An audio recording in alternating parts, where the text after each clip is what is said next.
for it. So was there a lot of conversation on his set? Is there a lot of conversation, or is it you've done the work ahead of time and then you get on the set? Was there much rehearsal? Was there time to figure that out? We had 2 weeks to get to know each other, but the rehearsal was actually not so much about how the scenes were going to be played, but the script.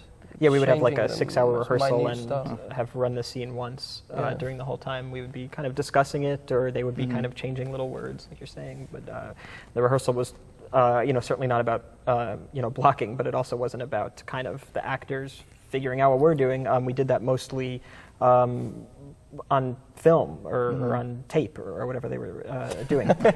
They filmed all of that. David Fincher is known for doing a lot of takes. A lot of that is because he wants to rehearse on those takes, and because something good could come out of that.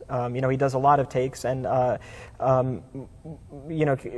early ones have something that the later ones probably don't. Maybe some kind of spontaneity or some fresh emotions or something that the later ones might not have, even though the later ones might have something that's a little more rehearsed and practiced and maybe more correct for the scene. Do you remember your takes the way you might on a movie where they didn't do so many takes? Do you remember, I should have done that take, I like that take better than that take, or when you see the movie later? Yeah. Sure. Yeah, you do. No, I'm trying to think specifically. I remember the only kind of anecdote I can offer as an answer to that, which applies somehow, is there were some scenes where my character has like a legal pad in front of him, and we had done like 70 takes of this one speech, and I just remember writing. What my character, in addition to what I was writing in the scenes, I remember just doodling on the corner 12 and 18. Those are the only ones I felt I had gotten right. And the reason I had written it down is because I felt like the other ones I had really gotten wrong. And so I was so worried that they would use one of those. Do you know which ones they used? I don't know what he used, but I went to the script supervisor who is in charge of that thing, and I said, can you just please notate for me numbers 12 and 18? And so she opened her book, and those were the only ones that he had circled as well, and that was out of 70 take. I mean, it was a lot.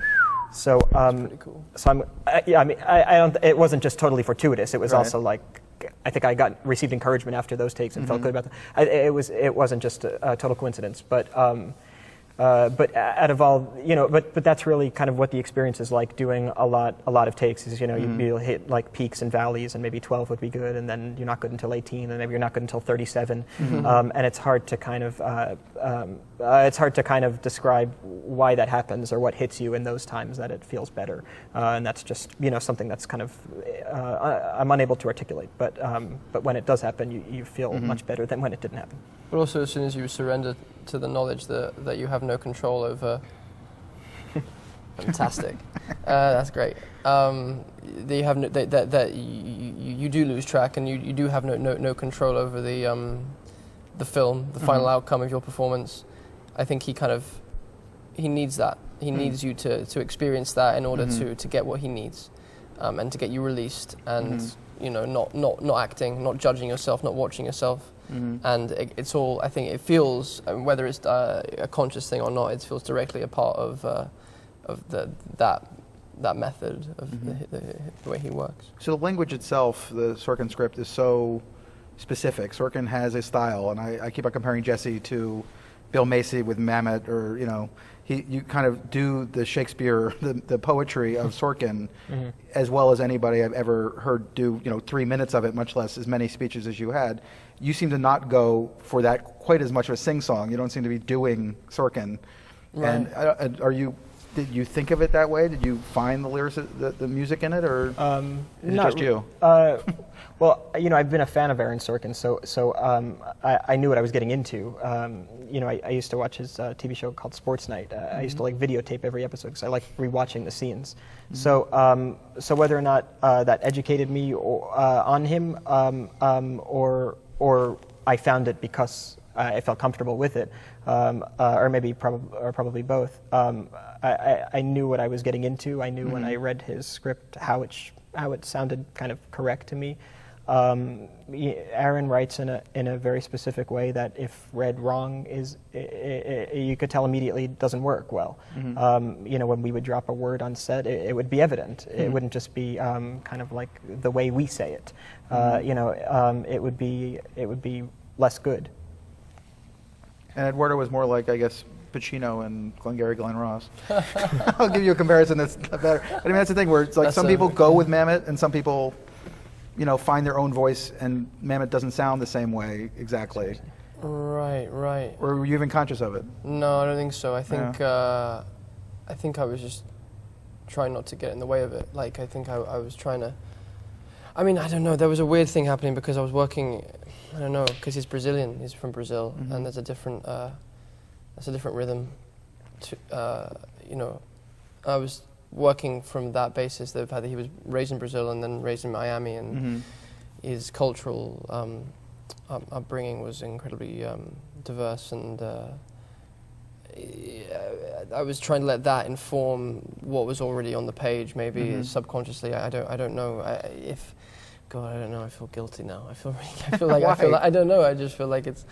I don't know. I don't really know how to answer it because I don't really know. I mean, there's nothing you can do. It's not like. It's not like there's nothing you can do to prepare for it. I mean, my character had, a different voice than Eduardo.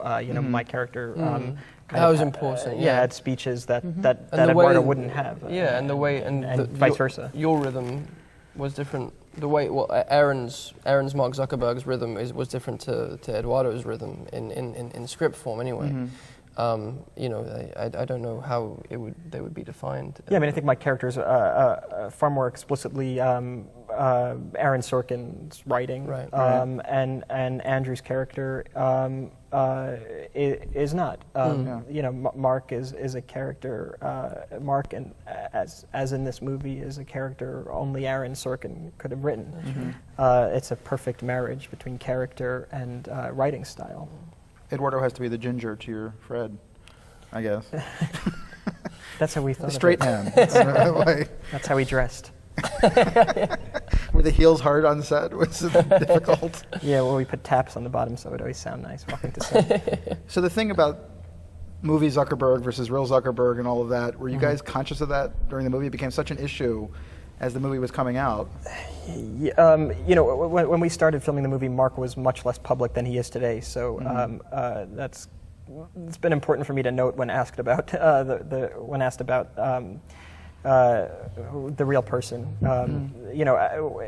Mark is a very private person. He's been public almost because he's been forced to.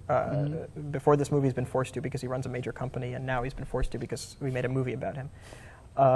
The way I like to think about it on set and in rehearsal was not to do an imitation, and not to be kind of limited by somebody who's real, but to kind of think of it as kind of a wonderful opportunity to steal from somebody else. To kind of and in doing so, it kind of opened my imagination to playing a movie character.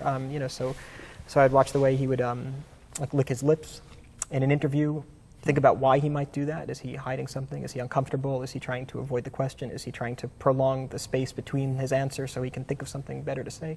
Has he been coached to do that? I don't know. And I like to think about it and then see how I could employ it, in the character. So instead of kind of thinking of it as being very contained to playing this person and to adhere to his mannerisms, it was more interesting for me to think about what I could use from him to play this character that I already had a lot of ideas about. This is kind of a character I, in a way, wanted to play before I read this script, which is the way I think all actors feel when they read a character. Oh, right, this is a part of me I know how to express well. That's how I felt with this. This is a part of me I know how to express, and at its crassest form, it's a series of looks, and at its most and kind of a stare that I've seen other people do, and that interests me to express. And at its most complicated form, it's it's a set of feelings, and it's a set of feelings about other people, a superiority and arrogance, which of course comes out of an insecurity. And it's all of these things that I was interested in playing. And when I read Aaron's script, I was so excited by the prospect of all of these wonderful things being able to be appropriate for this story. Well, it's funny. I think the last time we spoke was for Adventureland, and I joked about the fact that you'd played so many virgins who were trying to get laid. This film is not that. His character is definitely not that, and yet he seems like an adult who made a different set of choices somehow, even though he's still sort of childish in some ways. Yeah. He's a much harder guy than other people you've played. Yeah, this character, I think, doesn't prioritize other people's opinions of him. Not because I think it's just, he just doesn't consider it. I know people like this. They just are not, they just don't consider other people's opinions of them. It's just they're kind of, I think they just have, they're just less engaged in the world socially. And it's not a bad thing. It's not something they need to correct. It's just different. It's different from me, and it's different from the character you mentioned. An Adventureland who's like, wants to please other people and is always intensely curious about what other people think of him and how he could kind of mend it to make them feel the way he wants them to feel about him. I don't think one character is more selfish than the other or dumber than the other. It's just their interests lie elsewhere. Younger than the other? Does that matter? No, I also don't think Mark is immature because it implies that he'll mature to some other place, and I don't think he will, and that's not a criticism. I think he just doesn't consider what other people think of him. I'm talking about the character now, not the real person, of course. I don't know the real person. I think he just doesn't consider what other people think of him. I think one of the dynamics Andrew and I found that I really loved, and that is indicative of how Mark feels about other people, is that I think Mark felt like every time Eduardo was in his dorm room, it was his mother is visiting him in his dorm room and telling him to clean up and telling him what he's doing wrong. And it's because he couldn't appreciate Eduardo as a friend. He couldn't kind of engage him in the very sweet and wonderful way that Eduardo wants to engage Mark. And that's all of his. I think that's a lot of his relationships. And again, I don't think it's bad or insensitive. It's just a different orientation.